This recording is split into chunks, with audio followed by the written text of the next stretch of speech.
Hello students, welcome to the channel SNW Physics Classes. If you really understand the concepts taught here, please turn the black thumb blue.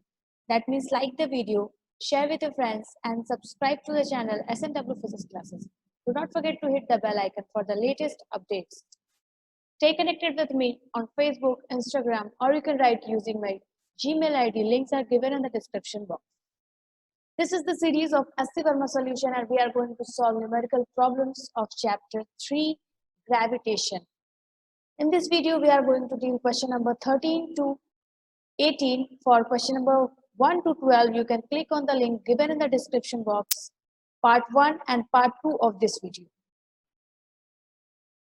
Question number 13, a ball is thrown upward with speed of 39.2 meter per second. There is a ball which is thrown upward.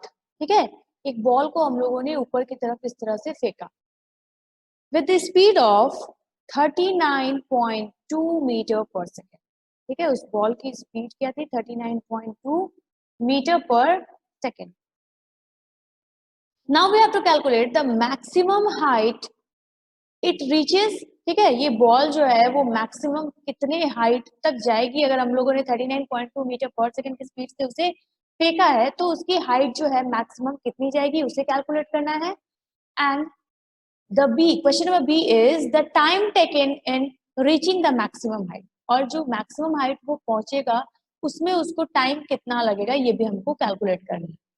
Let us see the solution. Initial speed of ball is 39.2 meter per second, that is u, and we know that acceleration due to gravity is 9.8 meter per second square. अब यहाँ पे negative sign जो है हमारा ये show कर रहा है that ball is thrown against the gravity. ठीक है, एक्सेलरेशन ड्यू टू ग्रेविटी जो है अगर फ्री फॉल हो तो 9.8 होता है पॉजिटिव में, लेकिन अगर हम लोग किसी ऑब्जेक्ट को ऊपर फेंक रहे हैं अगेंस्ट ग्रेविटी तो वो एक्सेलरेशन ड्यू टू ग्रेविटी जो है उसमें नेगेटिव साइन होता है. Okay, next is now we use third equation of motion. Okay, third equation of motion हम लोग के पास था v square is equal to u square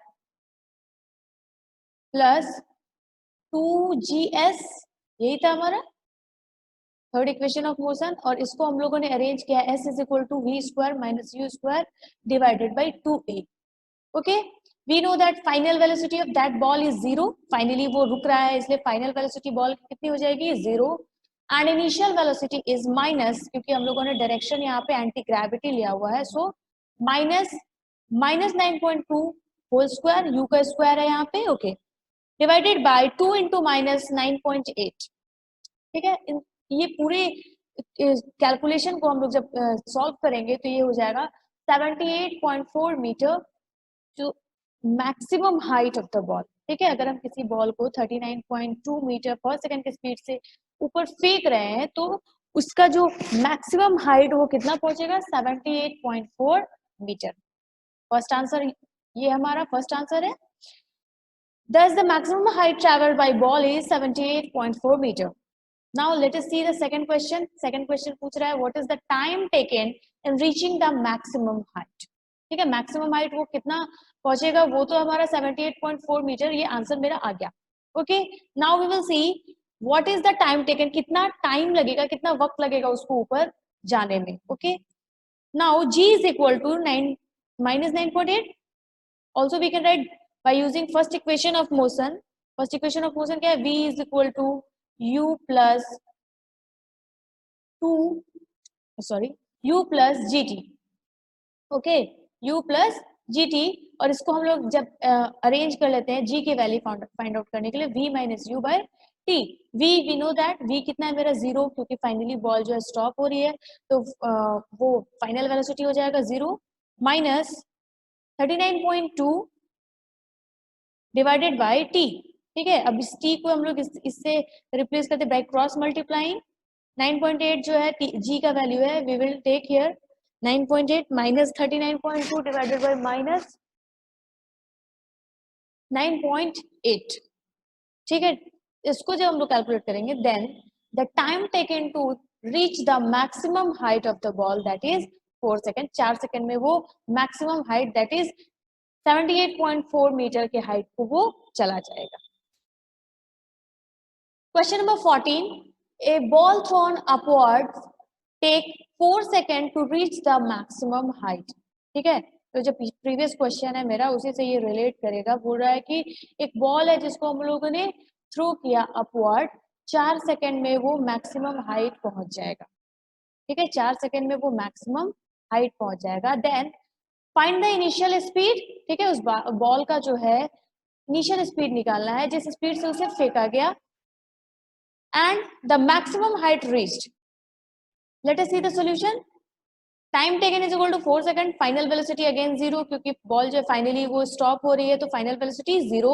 Acceleration due to gravity that is g will be equal to minus 9.8 as it is thrown upward.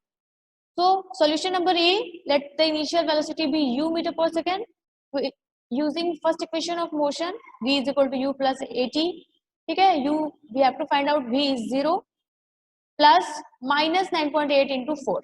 ठीक है, acceleration जो है यहाँ पे मेरा दैट इज g और g जो है minus 9.8 into 4. सो इसको कैलकुलेट करने के बाद हम लोगों को मिलेगा इनिशियल वेलोसिटी इज 39.2 मीटर पर सेकेंड.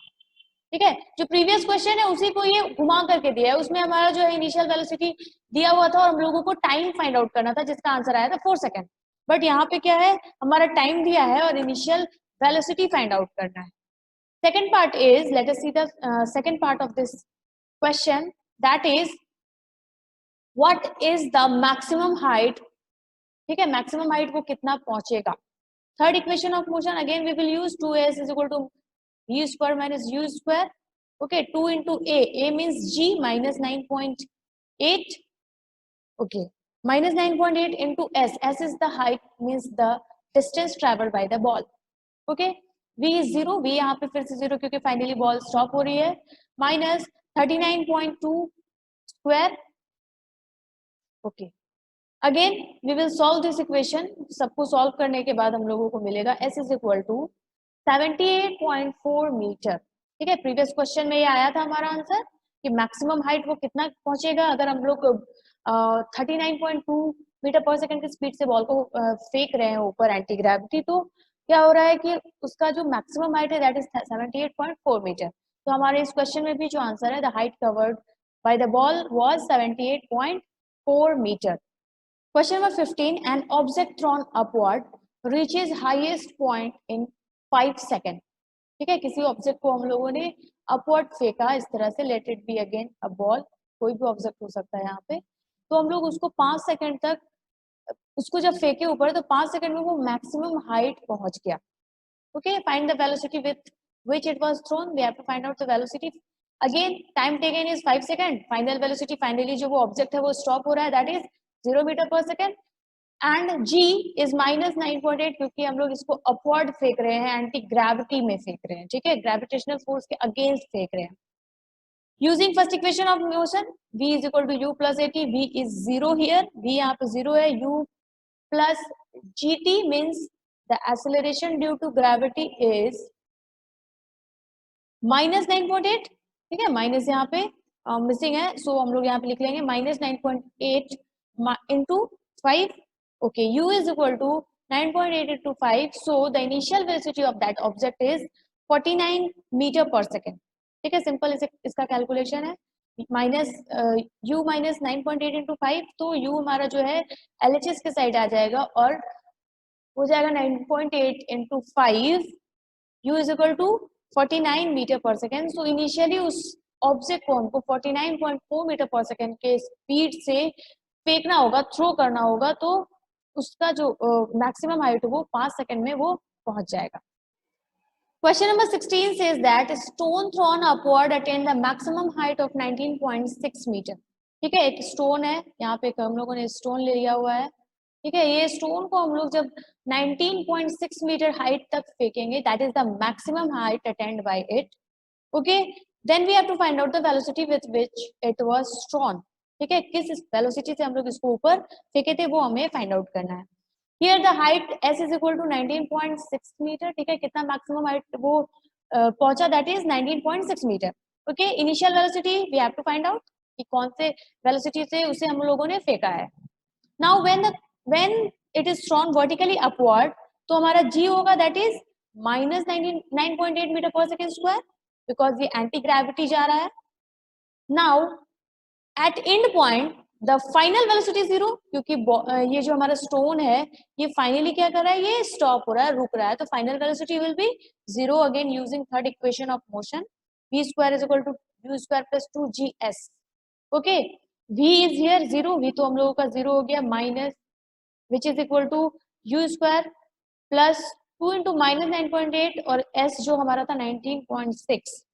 ठीक है, u इज इक्वल टू, ये सारे चीजों को हम लोग कैलकुलेट करेंगे तो u जो है हमारा 19.6 मीटर पर सेकेंड आ जाएगा. Thus the initial velocity of the stone is 19.6 metre पर सेकेंड. ठीक है, अगर हम लोग 19.6 मीटर पर सेकेंड के स्पीड से अगर हम लोग फेंके तो वो मैक्सिमम हाइट जो है वो 19.6 मीटर रीच करेगा. Question number 17. A ball is thrown vertically upward with velocity of 20 metre पर सेकेंड. एक बॉल हम लोगों ने लिया और उसको हम लोग 20 मीटर पर सेकेंड के स्पीड से वर्टिकली अपवर्ड फेंक दिया. Okay, how much time will it take to return to its original position. ठीक है, ओरिजिनल पोजीशन मेरा कहाँ है, यहाँ पे. So let us see the solution.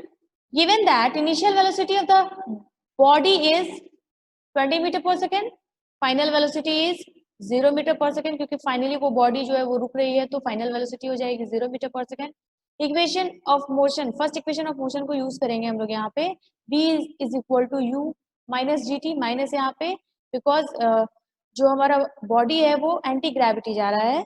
So u is 20 minus g, let it be t1. First time में वो जा रहा है कितना, t1 टाइम लेकर के वो ऊपर जा रहा है body. So 9.8 t1 is equal to 20 और इसको हम लोग कैलकुलेट करेंगे तो t1 मेरा कितना हो जाएगा 2.04 सेकेंड. ठीक, जितना टाइम इसको जाने में लगा दैट इज 2.04 सेकेंड जाने में. बट ये पूछ रहा है क्वेश्चन कि वापस रिटर्न उसको ओरिजिनल पोजीशन पे आना है जहां से उसे थ्रो किया गया. So total time will be twice the t1. जितना टाइम उसको जाने में लगा उतना ही टाइम जो है उसको आने में भी लगेगा. Okay, 2 into 2.04, so the total time taken by that body is 4.08 second. Hence the time will be 4.08 second. Question number 18. A ball is dropped from height 2.50 meter above the floor. Let it be ball. इसको हम लोग नीचे drop किए. ठीक है, नीचे drop किए और कितने हाइट से इसे ड्रॉप किया गया, 2.5 मीटर हाइट से इसे नीचे ड्रॉप किया गया. Find the speed v with which it reach the floor. ठीक है, अब उस स्पीड को निकालना है जिस स्पीड से ये फ्लोर तक पहुंचा. Okay, so the height of ball that is 2.50 metre. Velocity is equal to, ये हमारा एक फॉर्मूला है 2 इंटू जी एच. तो under root 2 into 9.8 into 2.5, so the velocity will be 7 meter per second. It hits the ground with the speed of 7 meter per second. मतलब ये 7 metre पर second के speed से चला और ग्राउंड को जाकर के हिट किया. The ball is now rebounds. ठीक है, the ball is rebounding now. ठीक है, the speed of ball decreases to 3v/4 due to its collision. ठीक है, कोलाइड किया यहाँ पे सरफेस को टच करने के बाद वो रिबाउंड किया. ठीक है, रिबाउंडिंग के बाद जो है वो पूछ रहा है how high will the ball rise. अब बॉल कितनी ऊपर जाएगा रिबाउंडिंग के बाद. ओके ना, kinetic energy of ball after losing some energy due to collision. ठीक है, बॉल आकर के फ्लोर को टकराया तो क्या होगा, काइनेटिक एनर्जी उसका कुछ लूज करेगा तो उसके बाद क्या हो जाएगा 1/2 mv स्क्वायर काइनेटिक एनर्जी. यहाँ पे 0.5 हम लोगों ने लिया है for easy calculation. Now let the m be the mass of ball. m यहाँ पे जो है उस बॉल का मास है 1/2 इंटू m. वेलोसिटी जो है वो डिक्रीज होकर के कितना हो रहा है 3v/4, 3/4 हो जा रहा है वेलोसिटी का. पहले जो वेलोसिटी था दैट इज v, पहले की वेलोसिटी जो थी वो v थी, अब वो डिक्रीज होकर के 3/4 हो गई. ओके, 3/4 स्क्वायर, 3/4 v यहाँ पे मेरा कितना आया 7. ओके, तो v पे हम लोगों ने v की जगह पे हम लोगों ने वैल्यू सब्स्टिट्यूट किया है 7 मीटर पर सेकेंड का। So 7 into 3 21/4 whole square. Okay, kinetic energy मेरा कुछ इतना आया, अभी सॉल्व नहीं करेंगे। The energy is converted into potential energy at height h। जो काइनेटिक एनर्जी है वो कन्वर्ट होकर के रिबाउंडिंग जब होगी तो क्या हो जाएगा, वो पोटेंशियल एनर्जी में कन्वर्ट हो जाएगा। So kinetic energy will be equal to potential energy mgh। ठीक है, mgh, m we know the mass of the ball, यहाँ पे m जो है ये दोनों कैंसिल हो जाएंगे। g we know the value of g that is 9.8। So h is equal to 21/4 whole square divided by, यहाँ पे क्या हो जाएगा 1/2। अगर हम लोग यहाँ पे लिख रहे हैं तो 2 into g हो जाएगा ये 1/2। अगर हम लोग 1.5 0.5 की जगह पे 1/2 रखेंगे तो यहाँ पे क्या हो जाएगा 2 into g। Okay, h is equal to 21/4 whole square. इसको पूरा जब हम लोग सॉल्व करेंगे then we will get that height of the ball after rebounding that is 1.40 metre. ठीक है, हाइट कितना रीच करेगा 1.40 metre. The ball will rise to the height which is equal to 1.40 metre. मतलब वो वापस जब रिबाउंड करेगा तो 1.4 मीटर के हाइट पे उसकी रिबाउंडिंग होगी। Okay, that's all for the video today. If you have any confusion related to any calculation in any of the question of this video, please comment in the comment section. Like, share and subscribe to my channel. Thank you very much for watching.